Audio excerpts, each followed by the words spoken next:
ఇప్పుడే జీ5 app download చేయండి. చూడండి మీ ఫేవరెట్ టీవీ షోస్ ఎప్పుడైనా ఎక్కడైనా. నానమ్మ, మా అమ్మ చేసిన తప్పేంటి?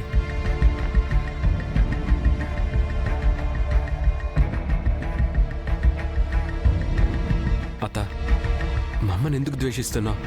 మా నాన్నను ప్రేమించి పెళ్లి చేసుకొని ఈ ఇంటి కోడలుగా రావడమే తను చేసిన తప్ప? విహారీ, ఒక పెళ్లి జరిగితే దాని కారణంగా బంధాలు బంధుత్వాలు ముడిపడాలి, బలపడాలి. అంతేకాని భారమై దూరం కాకూడదు.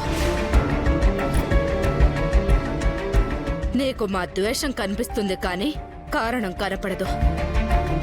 చెప్పినా అర్థం కాదు కూడా. వదిలే. మీరు సరైన కారణం చెప్తేనే కదా నాకు అర్థమయ్యేది. విహారీ, నీకు విషయం పూర్తిగా తెలీదు. తెలిసినా నీకు అర్థం కాదు. అర్థం అవుతుంది అత్త. ఎవరు ఎవరిని బాధ పెడుతున్నారో బాగా అర్థం అవుతుంది. అమ్మ కొంగు చాటున పెరిగావు. నీకు మా మీద ద్వేషం బాగా నూరిపోసిందని అర్థమవుతుందిరా విహారీ. మీ మీద ద్వేషమే ఉండుంటే మీ షష్టి పూర్తి కోసం ఆ పనులన్నీ నేను ఆపుకొని ఇక్కడికి ఎందుకు వస్తానమ్మా?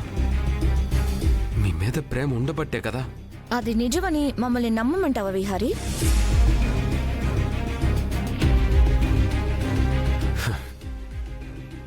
మీరు నమ్మినా నమ్మకపోయినా మా అమ్మ ఎప్పుడు మీ గురించి చెడుగా చెప్పలేదు. కానీ మీరే మా అమ్మను గౌరవించడం కాదు కదా, కనీసం మనిషిలా కూడా ఎప్పుడు చూడలేదు. మీ ద్వేషం పోవాలంటే నేనేం చేయాలో చెప్పండి, నేనేదైనా చేస్తాను. ఏం అడిగినా చేస్తావా? ఏం అడిగినా చేస్తావా? ఏం అడిగినా చేస్తావా? ఏం అడిగినా మా అమ్మ కోసం నేనేదైనా చేస్తాను. అయితే మీ అమ్మ కారణంగా ఈ ఇంటికి దూరమైన నా పెద్ద కూతురు, అదే నీ పెద్దత్త పద్మాక్షిని మా షష్టి పూర్తికి తీసుకునిరా. అప్పుడు ఆలోచిద్దాం.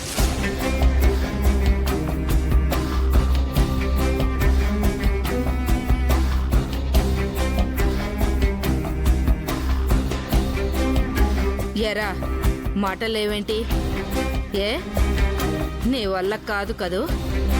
ఎందుకంటే తను రావటం మీ అమ్మకిష్టం లేదు కదా. అంతేనా? సరే నానమ్మ, మీరు అడిగినట్టుగా పెద్దత్తయ్యని మీ షష్టి పూర్తికి నేను తీసుకొస్తాను. మీ షష్టి పూర్తికి నేను తీసుకొస్తాను. మీ షష్టి పూర్తికి నేను తీసుకొస్తాను. షష్టి పూర్తికి నేను తీసుకొస్తాను.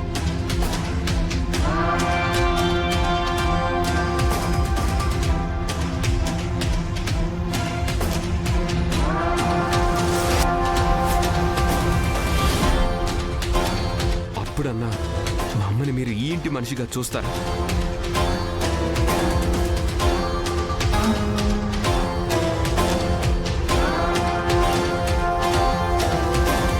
ముందు తీసుకురా, తర్వాత చూద్దాం.